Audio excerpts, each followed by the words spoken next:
Hey West Hills, I'm over here at the West Hills College Lemore's women's volleyball game. Let's go check. West Hills College Lemore's ASG hosted a tailgate event right before the game.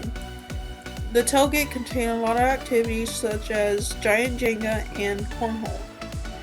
Bell's Cafe also participated in making hot dogs and chips for everyone who came out.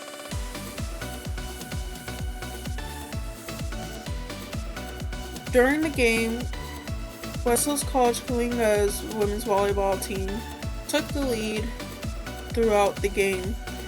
Everybody from Lemore also showed their school spirit in rooting for the West Hills College Lemore women's volleyball team.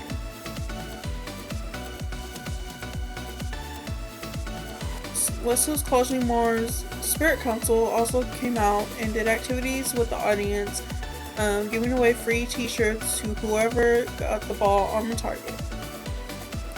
West Hills College Kalinga's women's volleyball team took the win with the final score of 25-7.